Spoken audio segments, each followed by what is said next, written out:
Documento 161. Novas discussões com Rodin. No domingo 25 de setembro do 29º ano depois de Cristo, os apóstolos e os evangelistas reuniram-se em Magadã. Depois de uma longa conferência naquela noite, com seus colaboradores, Jesus surpreendeu a todos ao anunciar que no dia seguinte cedo, ele e os 12 apóstolos partiriam para Jerusalém e que compareceriam à festa de tabernáculos. Ele ordenou aos evangelistas que visitassem os crentes na Galileia e que o corpo de mulheres retornasse por algum tempo a Betsaida. Quando chegou a hora de partir para Jerusalém, Natanael e Tomé ainda estavam no meio das suas argumentações com Rodin de Alexandria, e então eles conseguiram a permissão do mestre para permanecer em Magadã por uns poucos dias mais. E assim, enquanto Jesus e os 10 encontravam-se a caminho de Jerusalém, Natanael e Tomé continuavam empenhados em um debate sincero com Rodin. Na semana anterior, em que Rodin havia exposto a sua filosofia, Tomé e Natanael tinham se alternado na apresentação do Evangelho do Reino para o filósofo grego. Rodin descobriu que ele havia sido bem instruído sobre os ensinamentos de Jesus pelo seu instrutor em Alexandria, o qual havia sido um dos antigos apóstolos de João Batista. 1. A personalidade de Deus. Uma questão havia sobre a qual Rodin e os 2 apóstolos divergiam, e esta era quanto à personalidade de Deus. Rodin aceitou prontamente tudo o que lhe foi apresentado a respeito dos atributos de Deus. Argumentava, no entanto, que o Pai no céu não é, nem pode ser, uma pessoa como o homem concebe a personalidade. Enquanto os apóstolos se viam em dificuldades para tentar provar que Deus é uma pessoa, Rodin achava ainda mais difícil provar que ele não é uma pessoa. Rodin sustentava que o fato da personalidade consiste na coexistência de uma comunicação plena e mútua entre seres iguais, seres que são capazes de uma simpática compreensão. Disse Rodin, para que seja uma pessoa, Deus deveria ter símbolos de comunicação espiritual que o capacitassem a tornar-se plenamente compreendido por aqueles que fazem contato com ele. Mas posto que Deus, o Criador de todos os outros seres, é infinito e eterno, a consequência no que diz respeito à igualdade dos seres é que Deus está só no universo. Não há iguais a ele. Não há nenhum ser com quem ele possa comunicar-se como um igual. Deus, de fato, pode ser a fonte de toda a personalidade, mas como tal, ele transcende a personalidade do mesmo modo que o Criador está acima e além da criatura. Esse argumento deixou Tomé e Natanael muito irrequietos, e eles haviam pedido a Jesus que viessem socorrê-los, mas o mestre negou-se a entrar em tais discussões. Jesus havia dito a Tomé, a ideia que tu tens do Pai não importa muito, desde que tu sejas sabedor do ideal da natureza infinita e eterna dele. A argumentação de Tomé era de que Deus comunica-se com o homem e que, portanto, o Pai é uma pessoa, até mesmo segundo a definição de Rodin. E a isso o grego rejeitou, apoiando-se no fato de que Deus não se revela a si próprio pessoalmente, de que ele ainda é um mistério. Então Natanael apelou para a sua experiência pessoal com Deus, coisa que Rodin admitiu, afirmando que recentemente tivera experiências semelhantes, mas tais experiências, argumentou ele, provavam apenas a realidade de Deus, não a sua personalidade. Na segunda-feira à noite, Tomé desistiu. Na terça-feira à noite, porém, Natanael levou Rodin a acreditar na personalidade do Pai e conseguiu essa mudança, na visão do grego, raciocinando segundo os passos seguintes. 1. O Pai no paraíso desfruta da igualdade de comunicação, pelo menos com 2 outros seres, que são plenamente iguais e semelhantes a ele próprio, o Filho eterno e o Espírito infinito. Em vista da doutrina da Trindade, o grego foi obrigado a conceder na possibilidade da personalidade do Pai universal. Foi uma consideração posterior sobre essas discussões que conduziu à ampliação do conceito da Trindade nas mentes dos 12 apóstolos. Evidentemente, a crença geral era de que fosse o Filho eterno. 2.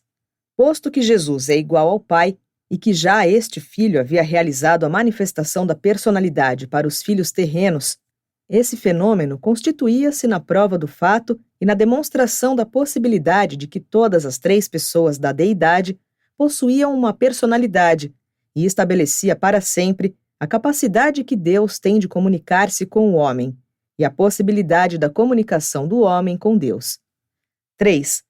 Que Jesus encontra-se na situação de coligação mútua e de comunicação perfeita com o homem, e que Jesus era o Filho de Deus, que a relação do Filho e do Pai pressupõe igualdade de comunicação e mutualidade de compreensão simpática, pois Jesus e o Pai eram um.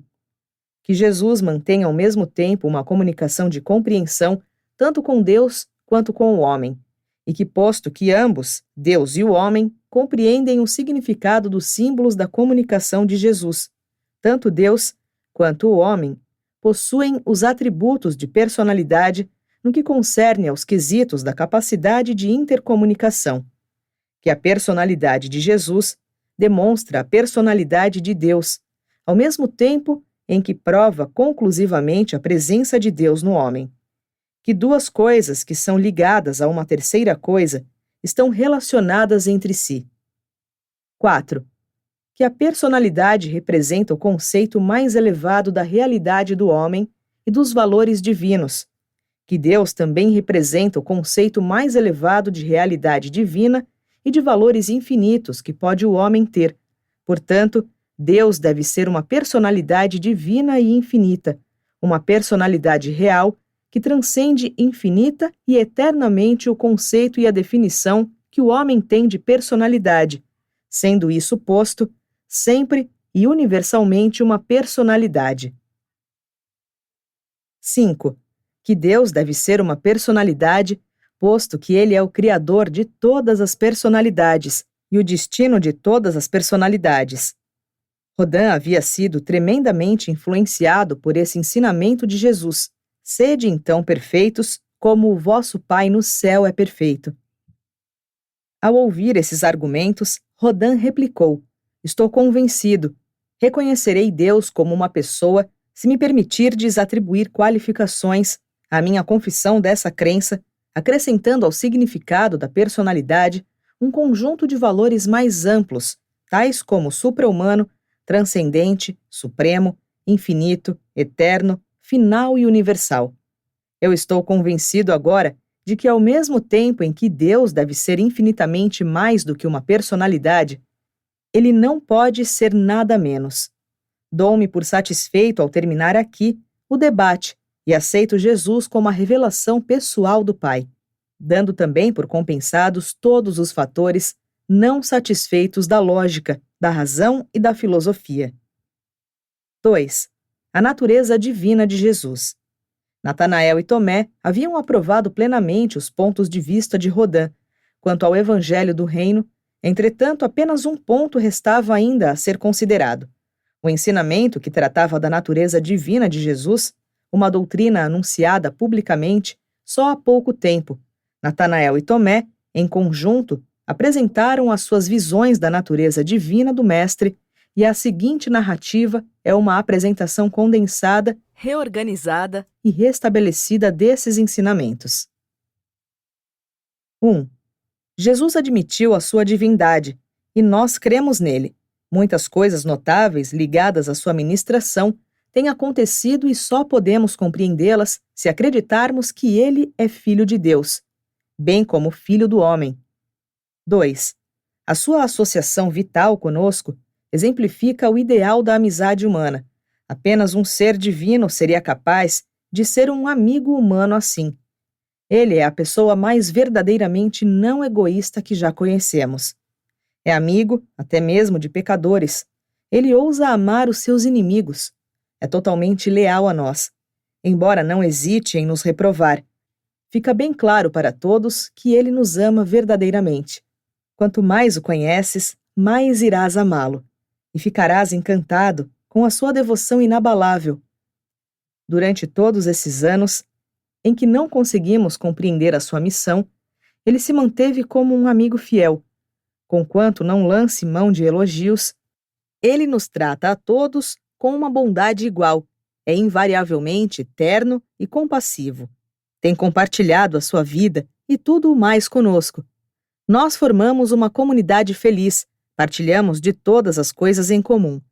Não acreditamos que um mero ser humano pudesse viver uma vida tão irrepreensível sob circunstâncias tão difíceis. 3. Pensamos que Jesus é divino, pois nunca faz o mal, ele não erra. A sua sabedoria é extraordinária. A sua piedade é magnífica. Ele vive dia a dia em harmonia perfeita com a vontade do Pai. Nunca se arrepende de ter cometido erros, porque ele não transgride nenhuma das leis do Pai. E ora por nós e conosco, mas nunca nos pede que oremos para ele. Acreditamos que esteja permanentemente livre do pecado.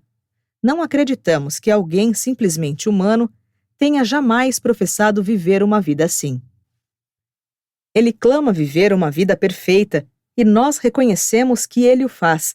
A nossa piedade brota do arrependimento, mas a sua piedade brota da retidão. Ele professa mesmo perdoar os pecados e realmente cura doenças. Nenhum ser meramente humano professaria sensatamente perdoar pecados. Isso é uma prerrogativa divina. E ele parece haver sido perfeito, assim na sua retidão, desde o momento do nosso primeiro contato com ele. Nós crescemos na graça e no conhecimento da verdade, mas o nosso mestre exibe a maturidade da retidão desde o princípio. Todos os homens, bons e maus, reconhecem esses elementos de bondade em Jesus. E com tudo isso, a sua piedade nunca é intrusa nem ostentosa. Ele é meigo e destemido. Parece aprovar a nossa crença na sua divindade. Ou ele é o que professa ser, ou então ele é o maior hipócrita e a maior fraude que o mundo já conheceu. Estamos persuadidos de que ele é exatamente o que diz ser. 4. A singularidade do seu caráter e a perfeição do seu controle emocional nos convencem de que ele é uma combinação de humanidade e de divindade. Ele é infalivelmente sensível ao espetáculo das necessidades da miséria humana. O sofrimento nunca deixa de comovê-lo. A sua compaixão é tocada de modo igual pelo sofrimento físico, pela angústia mental e pela aflição espiritual. Ele reconhece rápida e generosamente a presença da fé ou de qualquer outra graça nos seus irmãos mortais. Ele é justo, equânime e ao mesmo tempo tão misericordioso quanto pleno de consideração. Entristece-se com a obstinação espiritual dos homens e rejubila-se quando eles consentem em ver a luz da verdade. 5. Ele parece saber e conhecer os pensamentos das mentes dos homens e compreender os desejos dos vossos corações. Ele é sempre compassivo para com os nossos espíritos angustiados. Ele parece possuir todas as nossas emoções humanas, mas elas estão magnificamente glorificadas nele. Ama fortemente a bondade e do mesmo modo odeia o pecado. Ele possui uma consciência supra-humana da presença da deidade. Ora como um homem, mas age como um Deus. Ele parece saber as coisas de antemão e ousa já agora falar sobre a sua morte e como uma referência mística à sua futura glorificação. Conquanto seja amável, ele é também bravo e corajoso. Ele nunca vacila em cumprir o seu dever. 6. Estamos constantemente impressionados pelo fenômeno do seu conhecimento supra-humano. Dificilmente passa um dia sem que algum incidente revele que o mestre sabe o que acontece bem longe da sua presença imediata, e também parece conhecer os pensamentos do seu semelhante. Não há dúvida de que ele está em comunhão com personalidades celestes, e inquestionavelmente ele vive em um plano espiritual muito acima de todos nós. Tudo parece estar aberto ao seu entendimento único. Ele nos faz perguntas para que nos exteriorizemos, não para obter informação. 7. Pouco tempo faz que o mestre não mais hesita em afirmar a sua supra-humanidade. Desde o dia da nossa ordenação com apóstolos até tempos recentes, ele nunca negou que tenha vindo do Pai do Alto. Ele fala com a autoridade de um instrutor divino. O mestre não hesita em refutar os ensinamentos religiosos de hoje, nem em declarar o novo evangelho, com uma firme autoridade, e é afirmativo, positivo e pleno de autoridade. Até mesmo João Batista, quando ouviu Jesus falar, declarou que ele era o Filho de Deus. Ele parece ser autossuficiente dentro de si próprio. Não busca o apoio da multidão. Ele é indiferente às opiniões dos homens. Ele é bravo e, ainda assim, tão sem orgulho. 8. Ele fala constantemente de Deus como um ser coligado a ele, sempre presente em tudo o que ele faz. E prossegue fazendo o bem, pois Deus parece estar nele. Faz as afirmações mais espantosas sobre si próprio e sobre a sua missão na terra. Declarações estas que seriam absurdas, caso ele não fosse divino. Certa vez declarou: antes que Abrão fosse, eu sou. Definitivamente, alega a sua divindade e professa estar em sociedade com Deus. Ele quase exaure as possibilidades de expressão para reiterar a sua associação estreita com o Pai Celeste. Ousa mesmo afirmar que ele e o Pai são um. E diz que quem tiver visto a ele terá visto o Pai. E diz e faz tantas coisas extraordinárias com a naturalidade de uma criança. Ele refere-se à sua ligação com o Pai do mesmo modo que se refere à sua ligação conosco. Parece estar tão seguro de Deus porque fala dessas relações de um modo muito natural. 9. Na sua vida de orações, Jesus parece comunicar-se diretamente com seu Pai. Nós ouvimos poucas das suas orações, mas essas poucas orações indicam que fala com Deus, como se estivesse frente a frente com Ele. Ele parece conhecer o futuro, tanto quanto o passado. Simplesmente não poderia ser tudo isso e fazer todas essas coisas extraordinárias, a menos que fosse mais do que humano. Sabemos que ele é humano, estamos certos disso, mas estamos quase que tão certos de que ele também é divino. Acreditamos que ele é divino. Estamos convencidos de que ele é o Filho do homem e o Filho de Deus. Quando Natanael e Tomé terminaram as suas conversas com Rodin, eles apressaram-se a ir até Jerusalém para juntar-se aos seus companheiros apóstolos, chegando na sexta-feira daquela semana. Essa havia sido uma grande experiência nas vidas de todos esses 3 crentes, e os outros apóstolos aprenderam muito da narrativa dessas experiências de Natanael e Tomé. Rodin rumou de volta a Alexandria, e ali ensinou durante muito tempo a sua filosofia na escola de Meganta. Tornou-se um homem poderoso nos assuntos posteriores do reino do céu. Foi um crente fiel até o fim dos seus dias terrenos e entregou a sua vida na Grécia, junto com outros, quando as perseguições atingiram o seu auge. 3. A mente humana e a mente divina de Jesus. A consciência da divindade teve um crescimento gradual na mente de Jesus até a ocasião do seu batismo.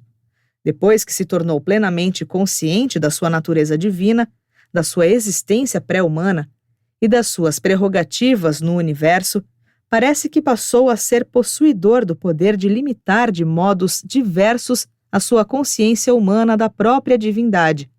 Parece-nos que do batismo até a crucificação era inteiramente opcional para Jesus depender apenas da sua mente humana ou utilizar-se do conhecimento tanto da mente humana quanto da mente divina. Às vezes ele parecia valer-se apenas da informação que reside no intelecto humano. Em outras ocasiões, ele parecia agir como uma plenitude tal de conhecimento e sabedoria que só poderia ser possibilitada pela utilização do conteúdo supra-humano da sua consciência divina. Apenas podemos compreender as suas atuações únicas aceitando a teoria de que ele podia, segundo a sua vontade, autolimitar a sua consciência da divindade. Somos plenamente conhecedores de que ele frequentemente abstinha-se de mostrar aos seus colaboradores a presciência que possuía dos acontecimentos e de que estava ciente da natureza dos pensamentos deles e do que planejavam.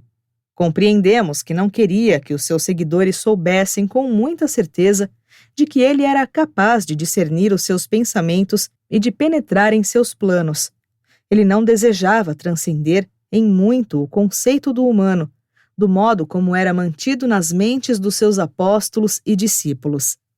Consideramo-nos de todo incapazes de distinguir entre a sua prática de autolimitação da consciência divina e a sua técnica de manter em segredo, para os seus companheiros humanos, a sua presciência e o seu discernimento dos pensamentos deles.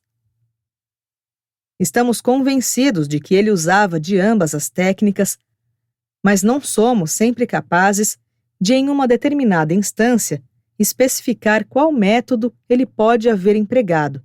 Frequentemente o observamos atuando apenas com o contexto humano da consciência, e então o veríamos em conferência com os diretores das hostes celestes do universo e discernimos o funcionamento indubitável da mente divina. E em inúmeras ocasiões, então quase testemunhamos o trabalho dessa personalidade combinada de homem e de Deus, do modo como era ativada pela união aparentemente perfeita da mente humana e da mente divina. Esse é o limite do nosso conhecimento de tais fenômenos. Nós realmente não sabemos de fato qual é a verdade plena sobre esse mistério.